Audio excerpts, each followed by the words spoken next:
Hello guys, সকালবেলা যে fresh হয়ে এসে তারপরেই দেখো বিছানাপত্র তুলতে শুরু করে দিয়েছি। নয়তো আমার বিছানা তুলতে গেলে এত ঘুম পায় যে বিছানা তুলতে আর ইচ্ছা করে না, মনে হয় আরো একবার ঘুমিয়ে নি। আমার জানো তো ঠান্ডার সমস্যা বলে আমি প্রতিদিন সকালে এক কোয়া করে রসুন খাওয়া শুরু করেছি কয়েক মাস ধরে। খেতে একদমই ইচ্ছা করে না কিন্তু তাও খাই, খেয়ে এখন শরীরটা অনেক ভালো আছে। তারপরে মা বলল আজকে আমি ঘরটা ঝাড় দিয়ে দিচ্ছি। আমি বললাম দেবা যতক্ষণ তাহলে দাও, ভালোই হলো। তারপর সকালবেলা কতগুলো খেজুর খেয়ে নিলাম, আর খেজুর খেতে গিয়ে দেখি খেজুরে পিঁপড়ে ধরে গেছে। আমার মা এমন করে প্যাকেটটা কেটেছে যে পিঁপড়েই ধরে গেছে গাই। কালকে রাতে জানো তো আমার কাকা চাউমিন এনেছিল, আর আমি খাইনি বলে আমার মা সকালের জন্য আমারটা রেখে দিয়েছে। সেটা এখন আমি ভালো করে গরম করে নিয়ে তারপরে দেখো খেয়ে নিচ্ছি। আমি তো সকালবেলা চাউমিন খেয়েই নিলাম। তারপরে দেখো মাদের জন্য আলু চচ্চড়ি করছিলাম।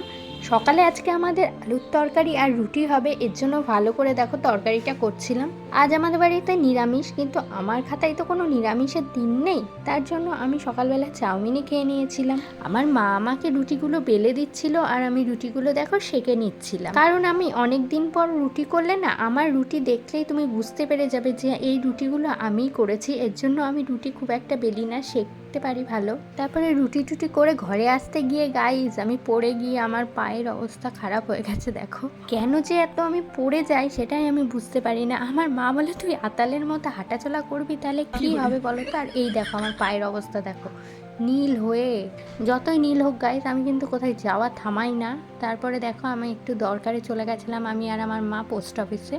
আজকে সকালবেলা যেহেতু রুটি খাওয়া হয়েছিল এর জন্য আর কোনো কিছু রান্না করা হয়নি। একেবারে কাজটা মিটিয়ে এসে তারপরে দেখো এখন পনিরের তরকারি রান্না করবে বলে মা বললো আমাকে পনিরটা কেটে দিতে। তারপরে আমি কেটে দিলাম, আর কাঁকরোলগুলো মাই কেটে দিয়েছিল, আমি শুধু দেখো একটু ভেজে দিলাম। তারপর পনিরটাও আমি ভেজে দিচ্ছিলাম মাকে। মা বললো যে পনিরটা ভেজে দিয়ে যা, তারপরে স্নান করে পুজো দিয়ে নে। কারণ আজকে রান্না করতে গিয়ে দেখি 3টে বেজে গেছে। তারপরে মা বললো যা তাড়াতাড়ি করে স্নান করে পুজো দিয়ে নেগা। সবে আমি স্নান করতে যাচ্ছি আর দেখি ফোনে অন্নপূর্ণা ভান্ডার ঢুকেছে, আর আমার মার কি নাচ অন্নপূর্ণা ভান্ডার পেয়ে গাই। তারপরে গাইজ আমি একটু ভালো করে পুজো দিয়ে নিচ্ছিলাম, তার কারণ আমার মা বলছে যে আজ শ্রাবণ মাসের শেষ সোমবার আর তুই একটু নিরামিষও খেতে পারিস না, এর জন্য তুই এরকম পড়ে গেছিস।